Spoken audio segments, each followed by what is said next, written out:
杯子满了以后，水会顺着杯壁往下流，这是再正常不过的事。但细心的你也许会发现，在杯子将满未满的时刻，水平面会一点点升高。在高过玻璃杯沿的时候，此时水并不会落下。比如将大头针一颗颗扔进水中，水的表面就像胀起的气球一样，慢慢的变得丰盈起来。随着大头针数量的不断叠加，水在高过杯沿一定程度后，才会像承受不住似的，哗啦啦流向杯壁。这时候你再仔细回想水降落未落时的状态，水面就像是紧紧附着一层水膜，拉着水不让它流下去，这便是液体的表面张力。那表面张力究竟是怎么一回事呢？我们知道水的内部其实由无数的水分子组成，它们有两种基本的运动状态，那就是相吸和相斥。它们处在无时无刻的运动中，当周围的温度高时，它们的运动就快一些。温度低一些，运动就相对慢，挨得太近了，他们就把对方挤开；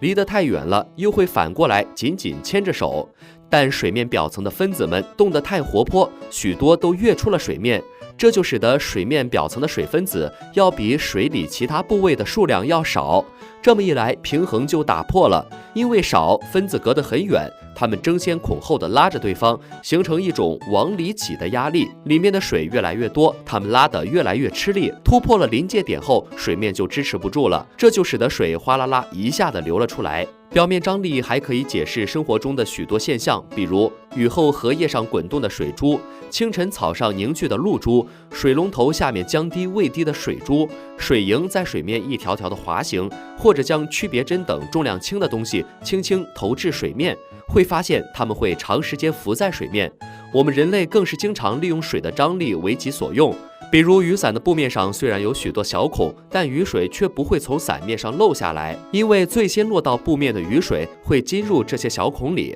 在里面形成同样的薄膜，从而封住小孔，让之后落到伞上的雨水无法穿透布面，布面也就不会漏雨了。这种情况在太空更加明显，比如我国女宇航员王亚平在太空中进行的水膜实验，利用水膜制作出一个水球后，还可以用注射器在水球中间注入两个相互包裹却不融合的气泡。由于没有重力约束，水分子切面上只有一个液体表面张力作用，切口不会扩张，水泡也就不会轻易破裂，只会甩出小水滴，于是就出现了大泡泡里吹出小泡泡的现象。真的是许多看似平凡的事物中都蕴藏着不凡的奥秘了。